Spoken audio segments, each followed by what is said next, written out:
try that. Part of the reason we wanted to do this project and release this song was everybody in the Liberty movement was so happy and cylinders were firing when Ron Paul was running, and that was so pleasant.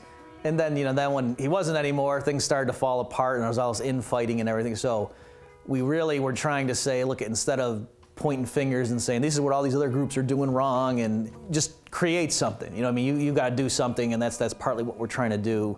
Is just to provide a beacon and to say, well, we got to create, and that's the way we're going to get through this. So Bob, we're going to put you in that. Bob Murphy and I wrote Higher Ground. I asked him what's on his mind, and I started just playing a riff, as sometimes I do. I play like background music when I'm talking to people. So I asked him, and he said, well, I'm kind of worried about the economy, some of the things I'm seeing in the stock market, and he's like, I'm kind of concerned that could be a crash, and so that, hence the first line of the song, there's a tidal wave coming, what you gonna do when it comes down crashing on top of you? When it comes down crashing on top of you, wish you'd listen, stop playing the fool, just another number wiped out by the blues. I've been talking about the Federal Reserve, and I think that they're setting us up for another crash, and I've been trying to, alert people to that fact, and you really need to start taking steps to prepare financially. So that's, the beginning lines of Higher Ground. We definitely wanted that to obviously be a financial, economic metaphor, but then we realized that's not really what ails society, is not just financial issues, it's more your relationship with your fellows, and then we also wanted a spiritual element too. The message is everything. I mean, everything that, to me, I think, get to a point with music where music becomes a vessel to express what I believe in.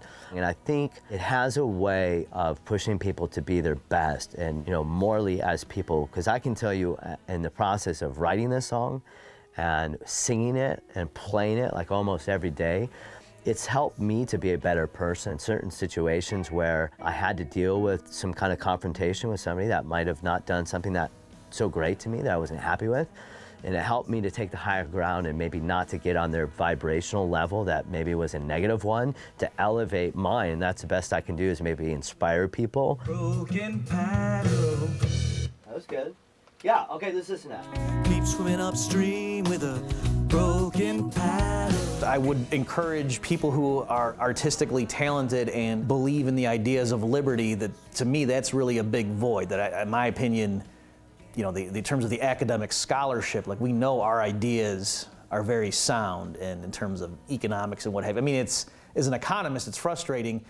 The public and major state policies around the world, they're still back in the mercantilist era. They haven't even caught up to Adam Smith yet, let alone like the cutting edge theory. And so I really think in terms of bringing liberty to humankind, it's more about making people realize at an emotional level and a spiritual level that these ideas are, you can let go and trust freedom, and you don't need to try to control everybody, and that's not going to work ultimately. So it's not just an intellectual thing, and that's where our artists come into play in terms of getting the ideas out in those sorts of media. Get too higher, get too higher. I think the great thing about music is music brings us hope. And I think that's one of the most important things. No matter what you learn, that could be scary things. It's always good to look at the solution. And I think music is one of the greatest solutions, because you're giving them something hopeful.